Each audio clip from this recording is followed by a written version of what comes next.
হেদায়েতের মালিক কে? হেদায়েতের মালিক আল্লাহ। মাওলানা সাহেব বলছে হেদায়েতের মালিক আল্লাহ না, হেদায়েতের মালিক আল্লাহ হইলে আল্লাহ নবী পাঠাইতো না। কোরআনের পক্ষে তো জি কোরআনের পক্ষে না, কোরআনের বিরুদ্ধে। এই সমস্ত কথাবার্তা যেই ব্যক্তি বলছেন সেই ব্যক্তি সম্পর্কে ওলামায়ে কেরাম সিদ্ধান্ত নিয়েছেন সে হক পথে নাই, সে হক পথে নাই, গুমরাহির পথে আছে। ঠিক না ঠিক? তার অনুসরণ করা জায়েজ হবে না, তার অনুসরণ যারা করবে তারাও পথভ্রষ্ট হবে। ঠিক না ঠিক?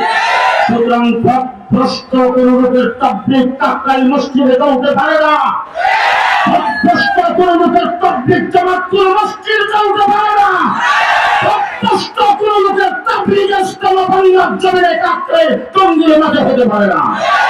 ঠিক না? আজকে দুঃখের কথা বলতে চাই, আজকে আমি 11টার সময় মাদ্রাসায় কিছু বলে আমার ছেলে মেয়েকে খাম দিল তুলে দিয়ে আপনার বিরাট লম্বা একটা ফিলিস্তিনের মধ্যে আমার কাছে উকিল নোটিশ আসছে, আমার বিরুদ্ধে কেস করবে সাদিয়া মিয়া। রাখলাম আপনাদের চেষ্টা করলেই লাগবে,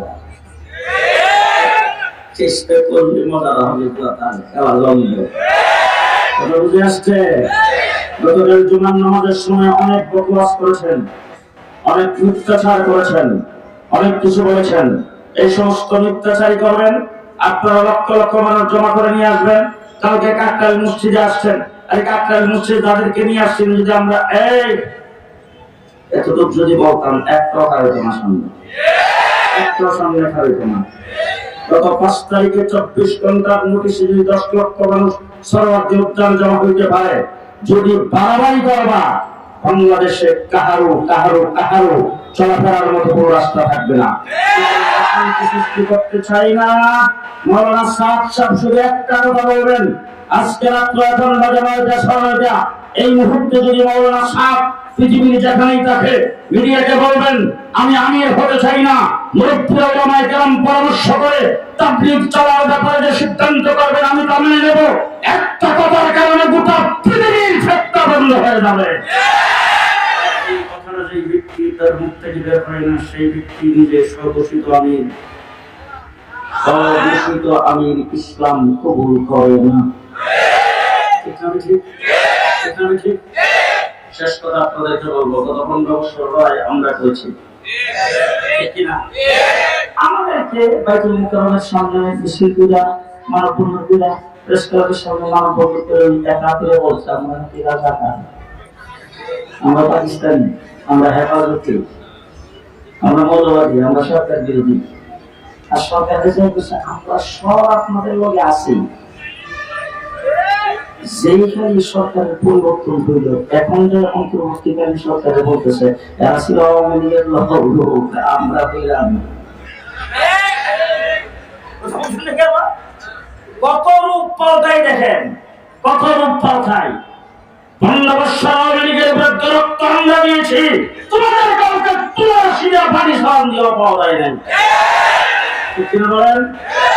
সুতরাং শেষ কথা আপনাদের সঙ্গে বলে গেলাম, আওয়ামী লীগ, বিএনপি, জামাত সহ বাংলাদেশের আওয়ামী লীগের বিরুদ্ধে বিরোধী দল যারা, তারা রক্ত দিয়েছেন, সংগ্রাম করেছেন, আন্দোলন করেছেন, গুম হয়েছেন, তাদের বিরুদ্ধে হাজার হাজার মামলা হয়েছে, নির্যাতিত হয়েছেন।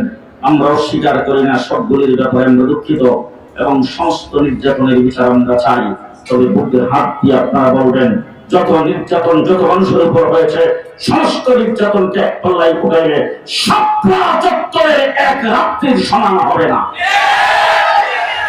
রক্ত সত্যই জিনিসে আমরা দিয়েছি এই সরকারের বিরুদ্ধে। আজকে সেই 15 বছর যারা বক্তৃতায় দাঁড়ায় বলতেন খেলা হবে, আমরা 15 বছর খেলার মাঠে ছিলাম, তোমাদের সাথে আমরা খেলেছি। তোমরা যারা খেলতে আসছিল বক্তৃতা দিতা, তোমরা পুলিশ লীগের রাস্তার উপর ভরসা করে দিতা, তোমাদের কোনো ক্ষমতা নাই। আজকে প্রমাণ হয়েছে, তোমাদের সুদিয়ে বাড়ি সালাম দিয়েও তোমাদের পাওয়া যায় না। তারা বলতো খেলা হবে, খেলা কোথায়? খেলাবো না। এখন কাউবাকাদের কোথায়? পালাবো না। রিমান্ডে ছিলাম প্রায় 1.5 মাস ডিবি অফিসে। প্রত্যেক দিন যে গ্রুপ আমাকে জিজ্ঞাসাবাদ করতে আসতো প্রথম গাড়িটা দিত রাজাকার, পাকিস্তানি রাজাকার।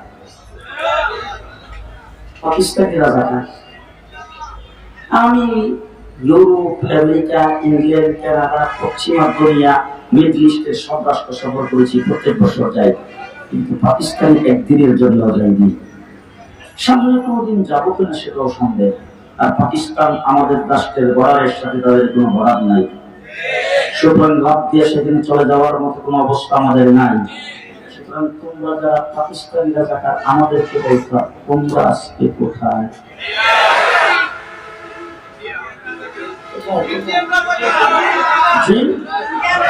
আজকে পরিষ্কার ভাষায় বলছে আমরা পাকিস্তানি রাজাকার নয়। আজকে পাকিস্তান 1971 সালে লাঠিডান্ডা দিয়ে আমরা এই দেশ থেকে বিদায় করে দেশকে স্বাধীন করেছি।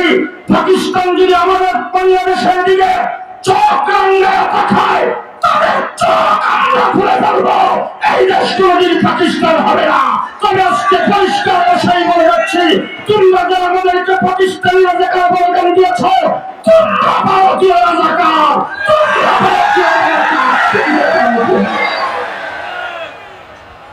বাংলাদেশ থেকে পায়া ভারতকে পুদির করে বসেছ, যারা আমাদের 54 বছর পর্যন্ত আমাদেরকে পানি দিয়ে মারছে। আমাদের যখন পানির দরকার নাই তখন পানি ছেড়ে দিয়েছেন, আমাদের যখন পানির দরকার তখন তার পানি আটকে রেখেছেন। তিস্তা পানি চুক্তি কোনোদিন বাস্তবায়ন হয় নাই। আমাদেরকে তিলে তিলে শেষ করার জন্য সমস্ত ষড়যন্ত্র তারা করেছেন। 71 সালে মুক্তিযুদ্ধে সহযোগিতা করেছেন, ধন্যবাদ জানাই। তবে মুক্তিযুদ্ধের পরে দেশের সম্পদ তাই লুণ্ঠন করেছে। সমস্ত সম্পদ গণিমতের মালিক হিসাবে লুণ্ঠন করে নিয়ে গেছে। পদে পদে সেই 33 কোটি মুসলমানের উপরে ভারতের নির্যাতন, কাশ্মীরের নির্যাতন, গুজরাটের নির্যাতন, মুসলমানদেরকে মসজিদের ভিতরে ঢুকে ফিরানো, মুসলমানদের রক্তে রঞ্জিত হয়েছে ভারতের রাজপথ।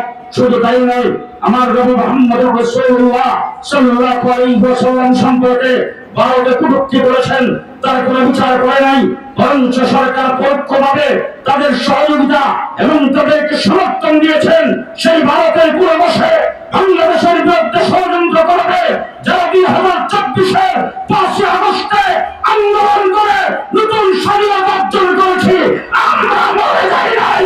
সমস্ত ষড়যন্ত্রের তাজ বাংলাদেশে বাঁচতে হবে, তাজ বাংলাদেশে বাঁচতে হবে।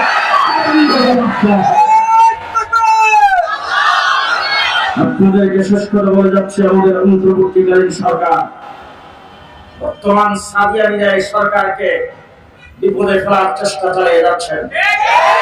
গায়ে পরে তারা ঝগড়া বাজায় ফেতনা ফসাদ সৃষ্টি করে বাংলাদেশে আবার পরাজিত শক্তিকে বাংলাদেশে আর পাইকারা শুরু করেছেন সাদিয়ানিরা। অন্তর্বর্তীকালীন সরকার সেটাকে বুঝতে হবে। আজকে এই সাদিয়ানিরা বাংলাদেশের অন্তর্বর্তীকালীন সরকারকে বিপদে ফেলার জন্য নানান ধরনের কৌশল, নানান ধরনের ষড়যন্ত্র শুরু করেছেন। আজকে আনসারদেরকে দিয়ে ষড়যন্ত্র করতে চেয়েছে, বিচারপতিদেরকে দিয়ে ষড়যন্ত্র করতে চেয়েছে। গত 10 তারিখে তারা মাঠে নামার স্লোগান দিয়ে, মাঠে নামার কথা ঘোষণা দিয়ে, বাড়ি সালান দিয়ে রাজপথে কোথাও পাওয়া যায় নাই। সমস্ত ষড়যন্ত্রকে আমরা আশ্বাস করে দিয়েছি। বাংলাদেশকে আবার পুনর্গঠন করার জন্য, এই দেশকে আগামী দিনে ইসলাম বাংলায় পরিণত করার জন্য কাফেরের কাপড় মাথায় বেঁধে যদি রাস্তায় নামতে হয়, কে কে নামার জন্য প্রশ্রয় আছেন? প্রথম কারীম অবশ্যই মুমিনিন। আসসালামু আলাইকুম ওয়া রাহমাতুল্লাহি ওয়া বারাকাতুহু।